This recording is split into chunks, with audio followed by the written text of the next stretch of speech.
Hello guys, good morning. So for today's video po, tuturuan ko kayo kung paano gumawa ng partnership ads or branded content tagging. So let's go.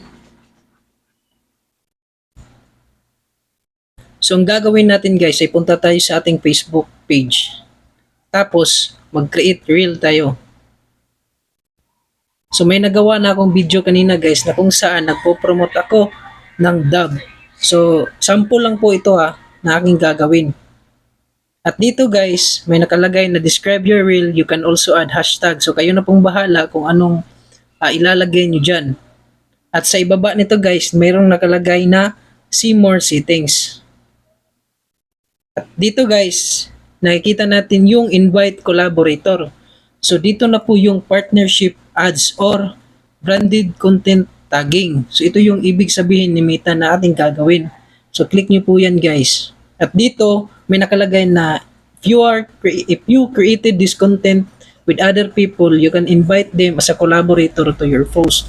So sa nagawa ko kanina guys, meron tayong video na ginawa about sa dub. So sample lang po yun guys. At dito, ilalagay natin sa search engine yung dub kasi dub yung nasa video na pinopromote natin.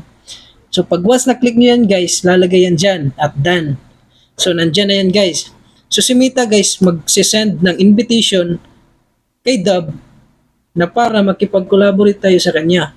So ang ibig sabihin na napopromote natin siya sa ating video. Pag in-accept yan guys, so ibig sabihin may kikitain tayo dyan na pera galing sa kanila. So pag katapos guys, click yung share now. So ayan.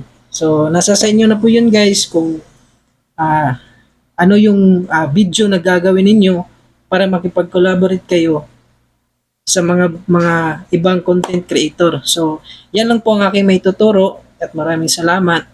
Bye-bye.